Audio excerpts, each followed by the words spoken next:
আসসালামু আলাইকুম, কেমন আছেন সবাই? 2-3 দিন পরে একটু রোদ উঠছে। রোদ উঠলো জ্বালা, বৃষ্টি আইলো জ্বালা। বৃষ্টি আইলে সব লাকড়ি আমার ভিজা যায়। তা আজকে একটু রোদ উঠছে, লাকড়ি টাকড়ি সব বাহিরে আইনা দিছি। বৃষ্টি হইলে 2-3 দিন আমার বাড়ির ফুলগুলাও কম ফুটে। কালকে অনেক ফুল ফুটছিল, আজকে আবার একটু কম ফুটছে। ইনশাল্লাহ শীত আসলে আবার এদিক দিয়ে হয়তো গেন্দা ফুল বা অন্য ফুল লাগাবো বাড়িতে। কমেন্টস করে জানান কি ফুল লাগাইলে ভালো লাগতে পারে। আমি আসলে টেনশনে আছি, যদি এদিক দিয়ে যদি বড় বড় ফুল গাছ লাগাইতে পারতাম, গোলাপ বা অন্য ধরনের কিছু ফুল যে সবসময় ফুল থাকবো, তাইলে মনে হয় সুন্দর লাগতো। তো আসলে টেনশনে আছি, দেখি কি ফুল লাগানো যায়। শীত আসলে তো এই ফুলগুলা থাকবো না। তো সব আপুদের সকালে উঠে একই টেনশন যে আজকে কি রান্না করবো, খালি চিন্তা। তো চলেন যাই দেখি আমার বাড়ি থেকে আজকে কি সবজি তুলি।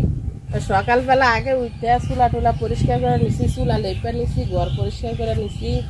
হ্যাঁ, তারপরে লাকড়ি টাকড়ি সব বাইরে দিছি, যেহেতু বৃষ্টি ছিল 2-3 দিন, সব লাকড়ি ভিজা ছিল। হ্যাঁ, তো আমার বাড়িতে এত সবজি থাকার পরেও মানে টেনশন, আমি কি রান্না করব। আর জানি না কার কেমন লাগে। বাড়িতে সবজি মশলা নষ্ট হইতেছে, তুলে রান্না করি না। কিন্তু কিছু কিছু দিন আবার রান্না করলে, যদি কিচেনে রান্না করি, অন্য কিছু সিঙ্গারা বা অন্য কিছুর ভিডিও বানাই, তো সেই দিন আলসামি লেগে তরকারিও রান্না করি না বা খাইও না। তো এইরকমই আসলে একটা কাজ করে আর কাজ করতে ভালো লাগে না। অথচ আমার বাড়িতে আলহামদুলিল্লাহ অনেক সবজি আছে। আমার বাড়িতে এত জায়গা, তো এই হাসনাহেনা ফুল গাছটা লাগানোর মতো জায়গা পাই নাই। আমি ঘরের দরজার সামনে লাগাইছি, তো এদিক দিয়েছে দরজা, এদিক দিয়েছে জানালা। এই ফুল গাছটা ফুল হয় আর ডালগুলা কাইটা দেয়। তো ডালগুলা কাইটা দিলে তো আর ফুলের কোনো মর্যাদা থাকে না। ডাল যদি না কাটে জায়গা জানালা দিয়ে ঘরের ভিতরে, আর এদিক দিয়েছে হাঁটা যায় না। তো মুশকিলে আছি গাছটা লাগানো নিয়ে। আর রাত্রের বেলা বিশেষ করে অনেক গ্রান আসে এই জায়গায়, ঘরের ভিতর থেকে অনেক গ্রান পাওয়া যায়।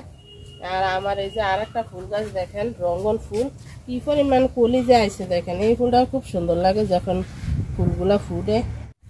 আমার এই কচু গাছগুলা লতি অনেকদিন আগে আপনাদের দেখাইছিলাম, তো সেগুলা তুলে কিচেনে একদিন রান্না করছি। আবার দেখেন কয়েকদিন ধরে লতি এত পরিমাণ হয়েছে, মানে আমি যে একটু তুলবো, তোলার সময় পাই না। লতিগুলো একদম বাতি হইয়া কালো কালো হয়ে গেছে গা। কি পরিমাণ লতি দেখেন নিচে। এই লতিগুলা কত বড় বড় দেখেন, কি বড় হয়েছে একটা দেখেন।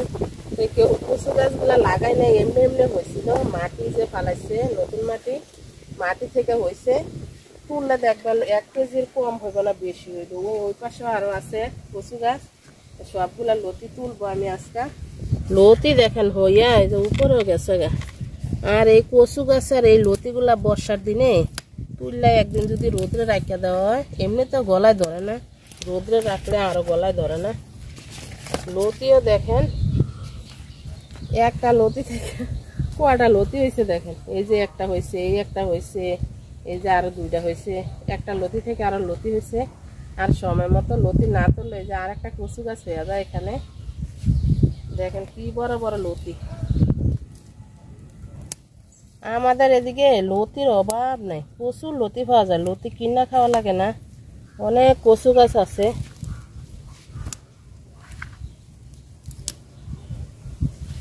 অনেক লতি, অনেক।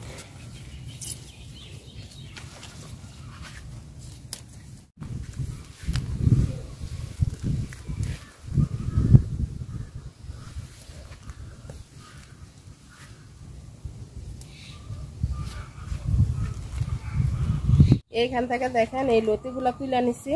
এই যে অনেকগুলা, মানে 4টা-5টা গাছ আছে, বেশি গাছ না। আবার ওই পাশে আছে কয়েকটা গাছ, এই যে এই পাশে আছে। এগুলা আবার শীতাইলে কচু গাছে একদম তুইলা ফালাই দিব। নিচের যে গোড়াটা, ওইটা যে ডাল রান্না করে খাবো একদিন। এই কচুর গাছের ডাল খাইতে অনেক মজা লাগে। আর লতি আমি বড় বড় গুলা তুলছি, ছোটটি রাখা দিছি। তো ছোটগুলা আবার বড় হইব কয়েকদিন পরে।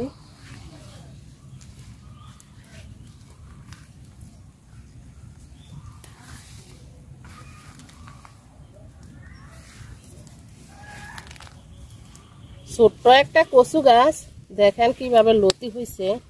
এটাতে মনে হয় 4-5টা হইব। এটা থেকে তুললাম 4টা, আরো আছে ওই যে গুঁড়া দিয়া।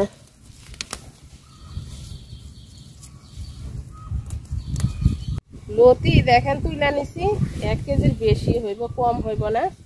তো এগুলা রান্না করলে কিন্তু অনায়াসে 2 জন 3 জন 4 জন ফ্যামিলি খাইতে পারে। অথচ প্রতিদিন ঘুরি যে কি রান্না করব।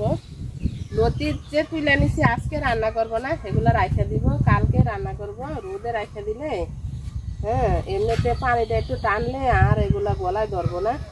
আমি লতি এমনিতেও খাইতে পারি, আমার গলায় ধরে না বা চুল খায় না গলা। তো লতিগুলা রোদে রাইখা দিলাম একটু টানুক রোদে। আর এই যে আমার বাড়িতে দেখেন পাথরকুচি গাছ একটা এনে লাগাইছিলাম, একদম মরা মরা ছিল গাছটা। আর এখন দেখেন নিচে কতগুলা হয়েছে। এই পাথরকুচি গাছ নাকি অনেক ঔষধি গুণের কাজ করে। আর এই গাছটা হয়েছে আমার একটা গন্ধরাজ গোলাপ। মাশাআল্লাহ গাছটা খুবই সুন্দর হয়েছে। কয়েকদিন পরে পরে এই গোলাপ ধরে। এই যে একটা দইরাও আছে, 2-3 দিন আগে ফুটছে। এটা পেঁপে দিয়েও তরকারি রান্না করে খাওয়া যায় চাইলে। আমার বাড়িতে পেঁপেও আছে। শীত আসলে ইনশাল্লাহ আবার সব ধরনের সবজি লাগাবো। কিছু চারা দিতেছি, আবার বৃষ্টি শুকায় রাখতেছি। তো মরিচ লাগাই রাখছি, মরিচও হইতেছে না, গরমে পাতা বইটা বইটা যায়। এই পুঁইশাক গুলা লাস্টে লাগাইছি। তো পুঁইশাক গুলা দেখেন এত সুন্দর হয় না। আর লাল পুঁইশাকের চাইতে আমার মনে হয় সাদা পুঁইশাকটা বেশি হয় ফলন। লাল পুঁইশাকটা অত সুন্দর হয় না। আমার বাড়িতে যা আছে লাল পুঁইশাকের বড় একটা প্যাকেট কিনে আনছিল, তো সব লাল পুঁইশাক। এটা আসলে মোটা মোটা হয় না, ডগাগুলো একদম চিকুন চিকুন থাকে। পুরা বাড়ি ফাঁকা। আর ওই পাশে আরো আছে আমার একটু জায়গা মাটি বাড়ার বাকি। তা আমি ইনশাল্লাহ সামনে অন্য কিছু চিন্তা করতেছি।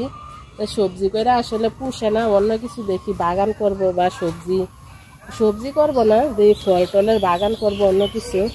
ওই যে ভেন্ডি গাছও শেষ, সবজি নাই এখন আর বাড়িতে। এই সাইডে একটা সাদা পুঁইশাক হয়েছে, দেখেন পুঁইশাকটা কত সুন্দর হয়েছে মাশাআল্লাহ। লাল পুঁইশাকের সাথে সাদা পুঁইশাক সুন্দর হয়। আগাটা কাটতে ধরতে 3টা ড্যাম ছাড়ছে। আর ওই যে দেখেন আমার ডুগডুগি লাউ, লাউটা ছোট্ট থাকতে অনেক সুন্দর ছিল, এখনো সুন্দর আছে দেখতে। বড় হইবে আর একটু, কি দিয়ে রান্না করে খাবো চিন্তা করতেছি। এটা আমি খুব সুন্দর লাউটা দেখতে। এই সেটা একটা কাঁটা বেগুন গাছ দেখেন। ওইদিন দেখি একটা আপু বিদেশে থাকে, কাঁটা বেগুন অনেক দাম দিয়ে কিনে আনছে। আসলে বিদেশে অনেক দাম এই বেগুনটা, কাটার জন্য হাত দেওয়া জানা। দেখেন আমি মনে হয় না একদিনও নিয়ে খাইছি এই বেগুন। এই দিনে 2টা পায়রা রাখছিল, আরেকজনকে দিয়ে দিছে, আইছে। আমার খাওয়া হয় না, না থাকলে আবার খাওয়া হয়। ছোট্ট ছোট্ট এই যে অনেকগুলো আছে। এরা আসলে বড় হইতে চায় না, জানি না। কিনে আনলে এমনিতে অনেক বড় বড় বেগুন হয়, কিন্তু আমার এই গাছটা একটু সাইজের চেয়ে বেশি বড় হয় না, খুব ছোট ছোট হয় বেগুন, জানি না কি কারণে। এটা হচ্ছে আমার বাড়ির লাস্ট সীমানা, গেটের পরে আছে পুল। তো এদিক দিয়ে আমি বরবটি লাগাইছি। হ্যাঁ বরবটি মাশাআল্লাহ খুব সুন্দর হয়েছে, এই যে বড় বড় হয়েছে। তো বরবটি উঠে গেলে এগুলাতে আমি সিম লাগাইবো। এই সাইডটিতে গাছের ছাঁটার ভিতরে সিম হয় খুব সুন্দরভাবে। বরবটি আমার অতটা পছন্দ না খাইতে। এটা হচ্ছে আমার একটা চায়না পেয়ারা গাছ, এটা খুব ছোট্ট কিনছিলাম, মাশাআল্লাহ অনেক বড় হয়েছে। পেয়ারা নামে ঠন। একটা পেয়ারাও ধরে না, জানি না এটা খাইতে তিতা না মিষ্টি না শুকা, এখনো পেয়ারা ধরে না। কারোর বাড়িতে আছে কিনা জানায়েন কমেন্টসে, বা পেয়ারা খাওয়া যায় কিনা। তো আমার এই যে এদিক দিয়ে মাটি বাড়ার বাকি। তো আমি কলমি শাক আর আলু শাক লাগাই রাখছি, নিচ সাইডটা পরিষ্কার করে ফেলাইছি আলু শাক অনেকগুলা। আমার বাড়ির এই সাইডেও কিন্তু অনেকখানি জায়গা আছে, মাটি বললে এই জায়গাটাও বেশি হয়ে যাবে, অনেকখানি দেখা যাবে বাড়ি। আর এই যে সাইডটি দিয়ে আমি সিম লাগাবো 2-1 দিনের ভিতরে। সিম লাগাইলে দেখতেও সুন্দর লাগবো, আর বাড়িটাও বেড়া হয়ে যাবো গা। আর আমার ওই পাশে হয়েছে খাল। তো চলেন আপনাদের খালটা একটু দেখাই। খালে এত পরিমাণ কচুরি পানা, তো কিছু তুলে রাখছে লাউ গাছের গোড়ায় নাকি দিব। আর দেখেন কি পরিমাণ কচুরি পানা। এই কচুরি পানা না থাকলে খালটা অনেক সুন্দর দেখা যাইতো। আর এই যে খাল যে কাটছে, কাটার পরে সবার সাইডে ভাঙ্গা যাইতেছে গা। আমারগুলো ভাঙছে, মাটি তারপরে অনেক কিছু দিয়ে রাখছি। আর কচুরি পানা যদি না থাকতো খালটা এত সুন্দর দেখা যাইতো, সবাই মাছ ধরতো, অনেক সুন্দর দেখা যাইতো। তো এগুলা পরিষ্কার করাও যায় না। দেখেন পানি কিন্তু অনেক পানি, কিন্তু পানি দেখা যায় না কচুরি পানার গুলার জন্য। আর ওই যে ওই পাশে দেখেন আমার ভাই সম্পর্কে ভাই জাল পাইতে রাখছে, আর ওই যে ফুল আছে সবার বাড়ির সামনে দিয়ে ফুল দিছে। খালটা কিন্তু খুব সুন্দর একটা ইয়া দেখা গেছে, আগে এত সুন্দর দেখা গেছে, খাল সাইড দিয়ে আটলে মন ভালো হয়ে গেছে। গ্রামে থাকলে যেমন সুবিধা আছে এমন অসুবিধাও আছে। শহরে একটা জিনিস খাইতে চাইলে পাওয়া যায়, কিন্তু গ্রামে আবার পাওয়া যায় না। আবার গ্রামে যেটাই খাইবেন ফ্রেশ তাজা তাজা একদম পাওয়া যায়। তো ভিডিও আর বড় করবো না, যারা যারা এতক্ষণ ধরে ভিডিওটা দেখছেন সবাইকে অনেক অনেক অনেক ধন্যবাদ। যদি ভিডিওটা একটু ভালো লাগে লাইক কমেন্ট শেয়ার করেন যদি ভালো লাগে। আল্লাহ হাফেজ, আসসালামু আলাইকুম। সবাই খুব ভালো থাকেন আর আমার পাশে থাকেন।